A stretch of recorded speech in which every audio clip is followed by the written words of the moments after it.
This podcast is part of a special series highlighting work to be discussed at the 2024 Cancer Neuroscience Symposium, which is hosted by MD Anderson Cancer Center and Wiley on February 28th through March 1st, 2024, with options to attend virtually or in person. Learn more and register at mdanderson.org/Cancer Neurosymposium. Hello everyone, and welcome back to Beyond Cancer. I'm Sahana, and I'm here with Dr. Chef as my co-host. As part of our 2024 Cancer Neuroscience Symposium series, today we are interviewing Dr. Sébastien Talbot. Hi, guys. Dr.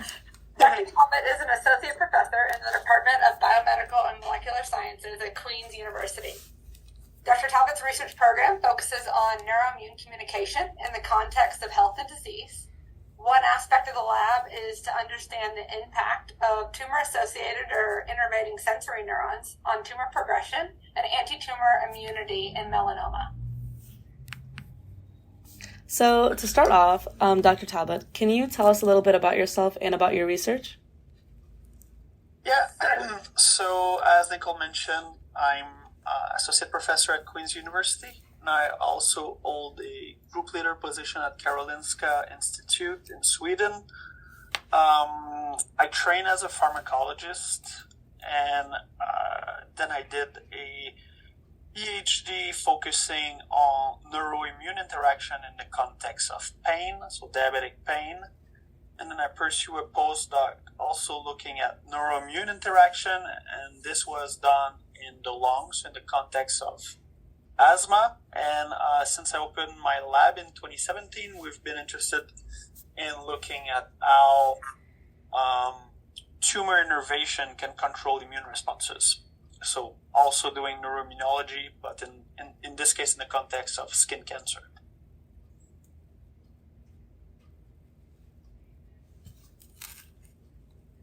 Can you tell us what are your key areas that your group is sort of currently working on or has yet to unravel? So what research are you interested in pursuing in the near future in this context of cancer and neuroscience? Yeah, so my group has first been interested in looking at tumor innervation in melanoma. And I think now we're interested in looking at what's happening or a similar phenomenon are happening in other types of cancer. So we're also looking at breast cancer, and eventually we'll look at prostate cancer. And our work has found doing single cell RNA sequencing that the nerves that innervate the tumor have a different transcriptomic program. So we're interested in unraveling what are exactly the role of these nerves, so that specific subpopulation. And also doing single-cell RNA sequencing in tumors in which we actually remove sensory neuron. We found that there's different types of immune cell population that are changed, both in number and their activity, including B cells and dendritic cells. So now we're interested in looking at how these sensory neurons that are present in the tumor control B cell and dendritic cell responses, and whether that's important for tumor progression. That's so exciting, and we can't wait to read it when it comes out.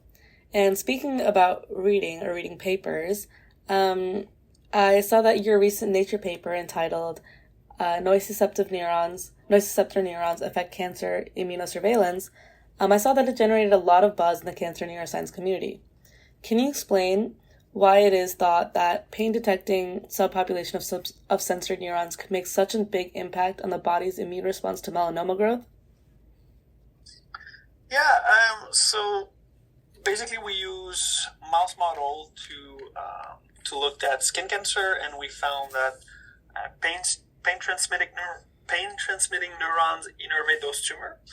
And we found that they locally secrete peptides, and that these peptides act on local immune cells, including T cells, and that lead to the exhaustion of those T cells. So it actually prevents T cell anti-tumor immune responses.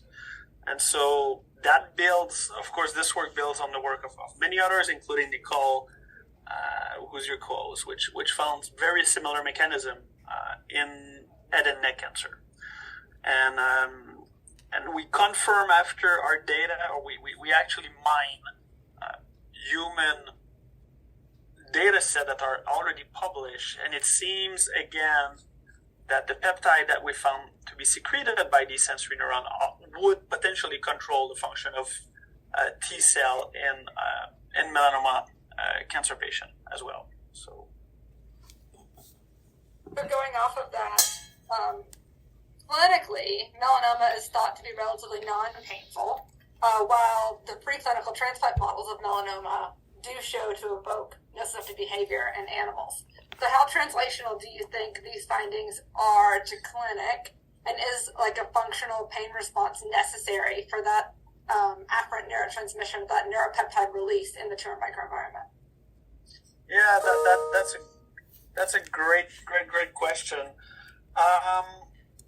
So if we look specifically at CGRP and its receptor, RAMP1, which is actually a co-receptor made of RAMP1 and CalSAR-L, it seems that if you look at these published data set, that potentially that's very translatable to human, where T cell that express high level of RAMP1 seems to be also more exhausted in patient.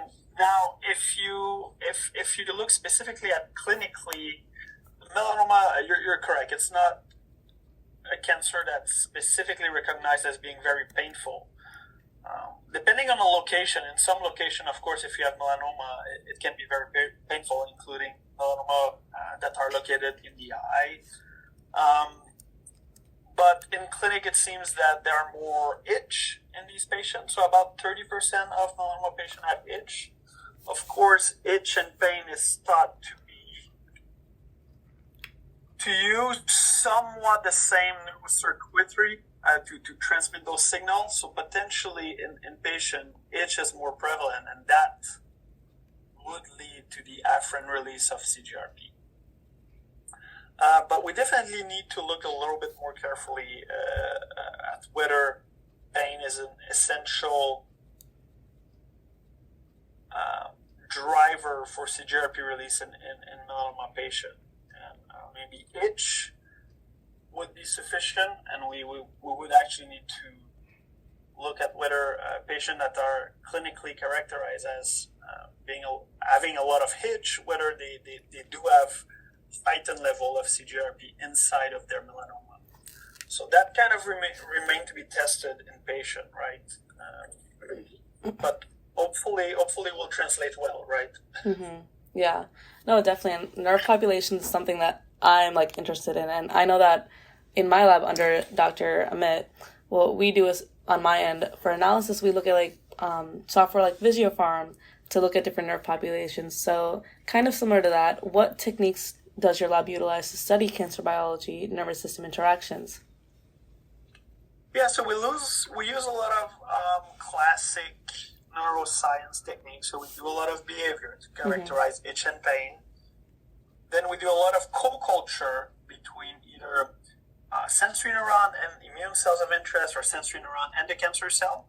And then we do calcium microscopy as well as electrophysiology to characterize how, whether it's the immune cells or cancer cell, how they actually crosstalk to the sensory neuron. We do some imaging. And then we use many types of neuron intact and ablated mice, so many mice that were genetically engineered to express or not different receptor, different transmitter. And then to look specifically at the tumor, we do a lot of flow cytometry and single cell sequencing technique, including bulk RNA sequencing, single cell RNA sequencing. And now we're slowly trying to do spatial transcriptomic. So hopefully that will pan out. Yeah, so there's a lot of new technology coming out that hopefully we can adapt. The field's already very multidisciplinary, but it seems like a lot of the techniques that have been used in the cancer world in regard to genomics and transcriptomics, we can finally start to apply to the neuroscience side of things. And hopefully this meeting coming up in February, the Cancer Neuroscience Symposium, is going to have a lot of representation from NanoString and some of these other companies to sort of see what other techniques we can start to apply. So along that same thread, can you give us a brief overview of what you're planning on speaking about at the meeting? Yeah, I think we're going to briefly present our published data, right? And then we're going to build onto these, hopefully. I plan to show some data in breast cancer mice, and I plan to show some data on actually a project that we're working together. So we should discuss that in more detail. But we, both your lab and my lab, kind of come out and find a similar molecule being secreted in the context of cancer, and that seems to actually block those tumor innervating neurons. So potentially, if you're keen about it, actually, I would probably present some of these data, unless you want to present it. Oh, that's neat. So yeah, a little Easter egg for the listeners that maybe we'll present some really exciting new data trying to leverage the immune system to inhibit the nervous system, which could be really exactly. Mm-hmm. Exactly. And we definitely cannot wait to hear all about it. But for now, Dr. Talbot, thank you so much for being our guest on this podcast. And to all our listeners, we'll see you guys next time. This podcast is part of a special series highlighting work to be discussed at the 2024 Cancer Neuroscience Symposium, which is hosted by MD Anderson Cancer Center and Wiley on February 28th through March 1st, 2024. With options to attend virtually or in person. Learn more and register at mdanderson.org/Cancer Neurosymposium.